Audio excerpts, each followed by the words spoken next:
At the beginning of the story, we see a storm rising from the sea. But today, it wasn't raining water. It was raining plastic and other garbage. At this moment, we see Barbara and her daughter in a car driving on the road. Witnessing this strange sight, Barbara called her ex-husband. As soon as Barclay answered the phone, he told them to come back quickly. But halfway through, they got stuck in traffic. Barbara told her daughter to run into the building, which was very close by. Outside, Burke saw that an anchor was about to fall on his daughter. He immediately ran and saved his daughter. A little while later, Barbara also arrived, and the whole family was reunited. The authorities had no way to stop this strange situation. Everyone was just watching the sky filled with plastic. Among the garbage emerging from the sea was the Titanic, which finally reached New York after 114 years. All these strange events began when some fishermen went fishing in the sea. But as soon as they cast their nets, along with the fish, a sea creature was also caught. After this, we see Barclay, who received news of an oil leak in the sea. He had to work with the British forces on the cleanup operation. While going on the mission, he passed through London to safely drop off his daughter Kirby with her mother. After saying goodbye to his daughter and ex-wife, he went to the airport with Sergeant Hanna and boarded a military plane. Soon he arrived at a classified location where the dead body of that sea creature was kept. It was revealed that this creature was found about 3 miles from the seashore. When the fishermen saw the monster coming out of the net, they shot it and tried to sell its body on the internet, but the colonel took action at the right time. He concealed the case and bought the body so the army could research it. Pierce said that such sea creatures are mentioned in ancient stories. Their species was called Homo aqua. When scientists examined the body, they found a pearl beneath the creature's throat, exactly like the one found in a previously discovered specimen. To communicate with these creatures living under the sea, the army set up camps in the mountains and sent signals using a machine. After dark, when everyone else was sleeping, Morgan and Sarah were assigned to guard the Homo aqua body. Around 2:30 a.m., both of them felt something was wrong. Suddenly, water started filling the ground, and Sarah began sinking as she moved forward. Morgan tried to save her and extended his hand, but something pulled Sarah down forcefully. A few seconds later, Morgan also went down the same way. Before going down, he called for help, but the other soldiers didn't arrive in time. The body had also been stolen. Then the alarm went off, and all the soldiers got up to see what happened. When the general reached the tent, he couldn't find Morgan and Sarah anywhere. When he tried to talk to them on the radio, he discovered that the radio was underground. After the monsters left, the ground had become solid again. When Pierce bent down to check, he found Morgan's hand. At that moment, Barclay understood that he had been sent on a very dangerous mission. He asked what kind of creature this was. Hannah explained that this was their team's job. They try to communicate with unknown beings. But this Homo aqua is not an alien. They existed on Earth before humans and have been under the sea for thousands of years. But now they have awakened again and want to reclaim the planet. That night, the army saw a Homo aqua approaching the beach. The general told his soldiers to lower their guns because he wanted to talk. With the help of a translation device, Pierce spoke to the creature and invited it to a meeting.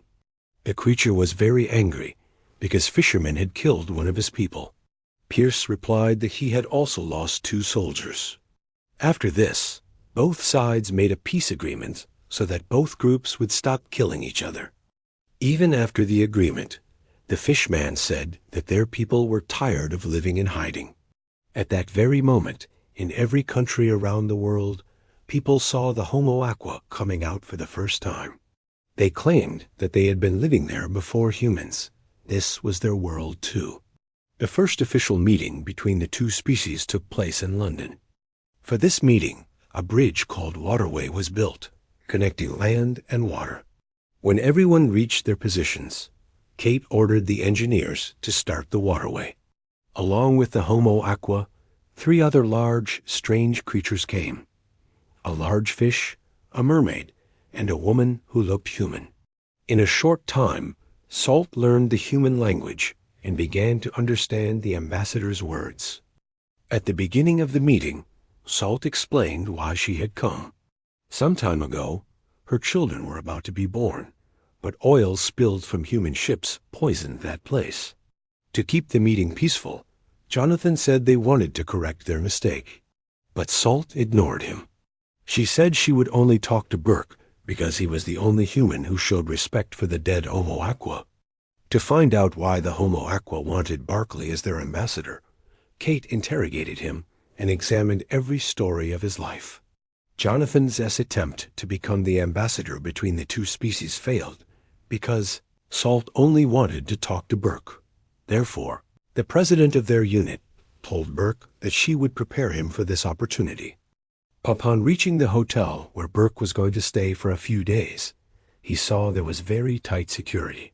His daughter and ex-wife were already in his room. When Barbara learned that Burke had been chosen for negotiations with the Homo aqua, she was shocked. Meanwhile, Kate was thinking about what they would do if a war broke out. At the scheduled time, Burke went to meet with the Homo aqua. After the initial conversation, Salt asked the committee members for a glass of water from the Thames River. The agents immediately got up to get water. As soon as that glass of water arrived in the room, Burke tried to give it to Salt, but Salt said the water was for him. Hearing this, Burke was shaken. He didn't know what to do. Instead of drinking the water, he began giving a speech that was written on the screen. But when Salt said she didn't want this rehearsed speech, the ambassador abandoned the script and said that the contamination of water and soil was the result of human foolishness. Admitting his people's mistake, Burke said that humans had destroyed the earth, but now they wanted to repair the damage. Hearing this, Salt said she liked him. That night in the hotel room, Burke saw his daughter coming and understood she couldn't sleep. The truth was that she was worried about her father. When Barclay saw that his daughter didn't seem well, he said he would send her back home tomorrow so she wouldn't be stuck in the hotel. Hearing this, Kirby said she wanted to stay with her papa. The next morning, during their 3rd meeting, Burke explained that leaders of all the world's countries had talked to climate scientists and private companies, and they were trying to make a plan to improve the ocean's polluted condition. According to the numbers and data, they concluded that by 2065, they could reduce pollution by 50%. But when Salt learned that it would take 40 years to reduce pollution by only 50%, she completely rejected this proposal. She said that every day their people were dying because of human negligence. Salt said their people couldn't even see or hear properly anymore. They were having problems because humans were polluting so much. On this point, Burke felt she was absolutely right. He had no option but to apologize. Then he said that if both species worked together on this mission, it might happen faster. To this, Salt said that if they helped, it would happen very quickly. Suddenly a storm started, and at the same time, many countries saw changes in the ocean. All the garbage that humans had thrown into the sea that day came back to land. Plastic and lots of dirty stuff started falling from the sky, and now the story reached the point where it began. Even after so much damage to countries around the world, Barclay continued negotiations with the sea people because humans knew they couldn't win such a war. The good thing was that Salt was still willing to talk, but she said she would only find peace when humans agreed to 3 conditions. The first condition: no pollution of any kind should enter the sea and stop running your ships. The second condition was that direct borders should be created between land and sea so that humans don't go into the ocean, because humans were made to live on land. They should not go into the sea or the sky near it. Hearing this, the committee members got angry because this would cut off people living on all continents from each other. When Salt saw that the humans in the room were getting too angry, she changed her voice and took the form of a man to control them. As soon as people calmed down and returned to their seats, Salt returned to her original form. Then she began explaining the third condition necessary for peace between humans and sea people. For this, she gave some ocean coordinates and said the next meeting would be held there. This didn't just involve traveling far out to sea. Burke would have to dive 5 miles down so he could meet the Homo Aqua in their home. Now the next challenge was that going to such a depth was very difficult because the water pressure 5 miles down is extremely high. No submarine had ever been built that could dive 5 miles deep. Anyway, Burke boarded the vessel with General Pierce and his team. Their hatch was completely sealed with bolts. After launch, it took the submarine about 2.5 hours to reach the meeting point. During the journey, the 6 passengers started talking about what they would do when they got home if they survived. When Burke saw that a man named Tad was very scared, he tried to calm him down. While encouraging his companions, Burke somehow convinced himself too. A few minutes later, their submarine stopped. Pierce tried to talk to his team to let them know they had reached the bottom, but there was no response. A little while later, the team felt the submarine was moving very fast, but no one could understand what was happening because their contact with the surface was completely broken. While checking the external pressure, Min realized that the pressure here was just like on land, which should be completely impossible because they should be 5 miles down. Suddenly, the submarine shook and all the lights went out, after which everyone put on oxygen masks. When the hatch opened, everyone was amazed because water didn't enter the submarine at all, so they decided to go outside.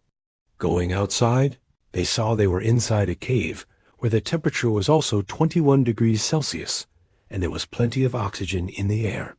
When the team was amazed seeing this place, Salt appeared. She explained that they were the first humans to reach such a depth. This environment was specially prepared for them, so they could remove their oxygen masks. Salt took them to the meeting room, where people of her species had gathered to decide the future of land and sea. That night, Kate received a call from one of her team members. She learned that coded conversations had taken place between diplomats from several countries. While talking on the phone, a sniper attacked Kate, but her boyfriend sacrificed his life saving her. At that very moment, Tad, who was the only diplomat who hadn't removed his oxygen mask, gave Salt a gift. When Burke realized that the globe was actually just a cover and something else was inside, he immediately lunged to take it away from Salt. But the bomb exploded, and in this blast, several fishermen were killed, and all the members of Burke's team died too only. Burke survived because Salt had saved him. While sending a squad on Kate's mission, Shirley received news of the deaths of the diplomats on the mission and immediately informed the media. After the news, the world was shown a video that falsely depicted Salt attacking Burke and his team, and this would be the fate of any human who entered the sea. But the truth was that this video was fake, and the government did this to increase hatred between the two species. Swimming rapidly toward the surface, Salt saw that a helicopter had been sent to rescue Burke. As soon as Burke reached land, he explained that the reason for the blast was Tad. Kate believed Burke's words, but said she would have to interrogate Salt. For now, Salt was taken into custody. Kate quickly set about finding out who had paid that man. That man had stage 4 cancer and could do anything to complete this mission. Due to Salt's quick understanding, her species wasn't blamed, but now she was locked in a steel box. Knowing that his friend would be locked in a lab and experiments would be conducted on her, Burke took action. Taking the truck keys, he reversed the vehicle and dropped the box into the river. As soon as Salt was freed, Burke himself jumped into the water, and Salt saved him. That night, the Homo Aqua called a new meeting at the Imperial House. This time, instead of Salt, a seaman named Tide came. He said, "How did humans become so crazy that they got their own people killed in an explosion?" When Kate apologized to him, Tide asked where Salt was. He said that for them, She was a traitor. She had saved a human instead of her own people. When he learned that Salt had escaped with Burke's help and was now missing, Tide ordered them to find and bring her back. If this didn't happen, the real war would now begin. While the whole city was searching for them, Salt and Burke were hiding in an unknown warehouse. Salt was celebrating her freedom. Talking to Burke, she asked why he risked his life. Then suddenly, they both kissed each other. The truth was, they had fallen in love with each other. But Barkley was still worried about Salt. He said she should go back to the sea, but Salt knew that if she went, her own species would kill her, calling her a traitor. After hearing all this, Burke concluded they had to leave the city. He took help from his partner and stole a young boy's mobile phone so he could talk to Barbara, his ex-wife. Because now, perhaps only she could help them. But instead of helping Burke, Barbara shared the call with government agents and called them to a place to meet so Burke could be caught. When Burke saw that Barbara was packing the car, he ran with Salt toward the bridge, where they were both surrounded. At that moment, one of Kate's team members reported that the video showing Salt waging war against humans was fake. Hearing this, Kate ordered her soldiers to stand down, but General Gunsberg insisted on stopping that woman. As soon as Kate understood that the general might even kill Salt if necessary, she ordered her team to quickly change their target and point their guns at the British soldiers. When the two armies were about to clash, Salt suddenly screamed loudly and then jumped into the river. That night, the Homo Aqua made a sound that brought all the dogs from cities near the sea to the beach, and then they captured them using fishing nets. The next day, when asked about the animals, Tide said they had eaten them, just like humans eat fish from the sea. After looking at satellite images, scientists discovered that the Homo Aqua were actually melting the glaciers. If nothing changed, Antarctica would lose 300 billion tons of ice every year. If this happened, the sea level would rise by 1,600 feet in a short time, and almost all humans would drown. Now Jonathan started talking to Tide about ways to save humanity. To this, the fisherman said humans only had 5 years to completely fix the planet. If the damage wasn't repaired in that time, the entire human species would be eliminated. He said humans weren't even worthy of living on this planet. Meanwhile, the authorities were deciding what to do with Burke, and he was kept under surveillance inside a hotel room. One day, suddenly after eating, Barkley became unconscious, and scientists entered his room. They injected the sleeping man and took his fingerprints to set him up later. As soon as the scientists left, Burke regained consciousness and secretly went to the beach, hoping he might meet Salt. At dawn, Salt emerged from the water, and Burke rushed toward her with relief. Instead of running away with him, Salt told him to negotiate a new agreement with Tide, or else her people would destroy the entire human species. Saying this, Salt spoke of leaving. Before leaving, she kissed Burke and went back into the sea. Barkley immediately went to Kate and her team so a message could be sent to Tide, but unfortunately, there was no reply. A few days later, millions of Homo Aqua corpses were found on coasts around the world. Testing revealed they had been infected with a disease that closed their gills, which they used to breathe in water, and they drowned and died. The surprising thing was that only the Homo Aqua were affected. All other marine life was perfectly fine. Hearing this, Kate concluded that this was probably some virus created by humans, and she regretted not understanding earlier.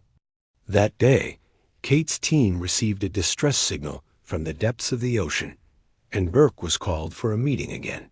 As soon as he learned that Salt was coming to talk to him, he cried with joy and barely stopped himself from hugging her.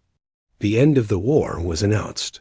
Salt explained that only 10% of their population remained. She said that whoever carried out this cowardly attack, the water itself would punish them. To rebuild relations between the two species, Kate used her mind and chose a special place. She told them they could all live here. This was the world's deepest ocean. There was neither pollution spread by humans nor anything else. Before leaving, Salt showed the tragic end of her friend. She explained that their people were ending the war because those who remained were too frightened by human evil. They couldn't compete with humans because cunning like humans wasn't in their nature.